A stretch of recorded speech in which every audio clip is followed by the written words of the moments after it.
Hello, George Coe here with Bug Out Trailers. Today I'm going to go over some of the materials used in the Bug Out build.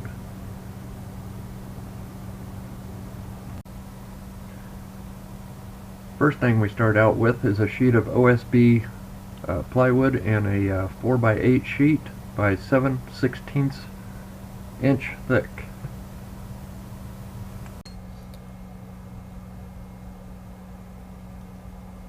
In the Bug Out build, we use a 4x8 foot by 2 inch thick sheet of XPS foam.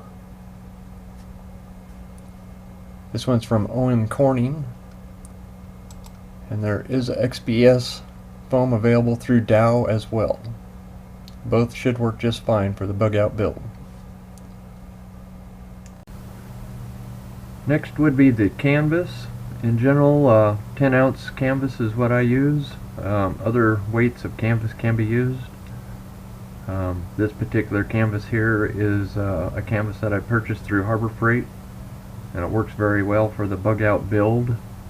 Comes in a 9 by 12 foot section, but it does have a seam down the middle, so it's really only good for like a 5 by 9 surface area, unless you want to deal with a seam.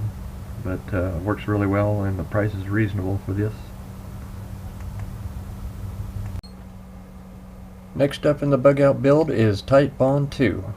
This is a wood glue that we use to glue the canvas to the XPS foam, and also to each other and to the floor of the Bug Out. Next item used in the Bug Out build is Glidden Gripper White Primer Sealer, and this is used to seal the canvas once it's applied to the foam. Once we apply the primer, we can then apply the paint. So I use Glidden Premium exterior paint, and I use this for both exterior and interior painting.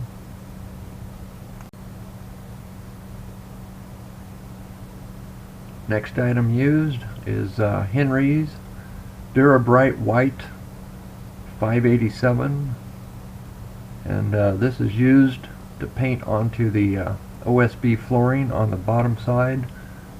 It helps protect the OSB from water intrusion from water spray going down the road.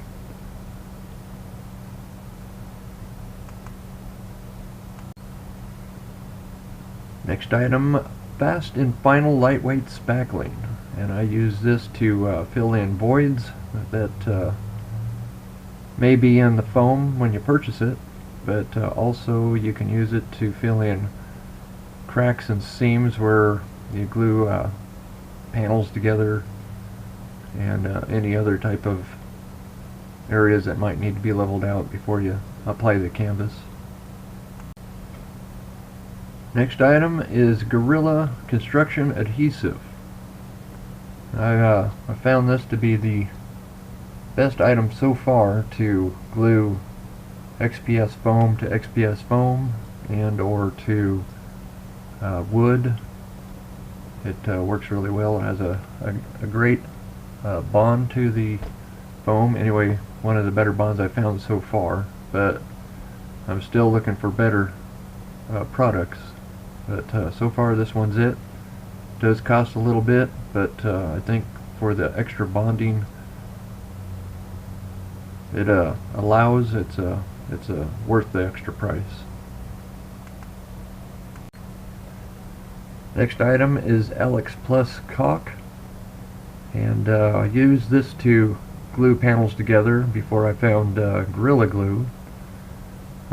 It probably could still be used to glue panels together if you would prefer to use this, but it doesn't stick quite as well, and it's a little bit more difficult to work with.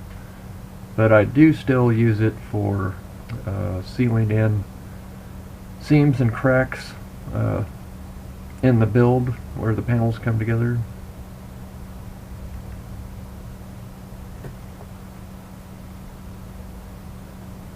Next item is 2" by 2" flashing, and I'm just showing the 2" by 2", but other flashing dimensions can be used, like a 1 by 2" or 2 by 3".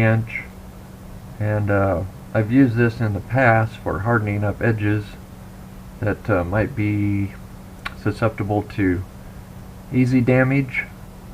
This last build I didn't use any flashing in it, but if a trailer is used for any type of off-road use, this could be an option to apply along the leading edges to keep branches and stuff that might ride up against it from damaging the edging.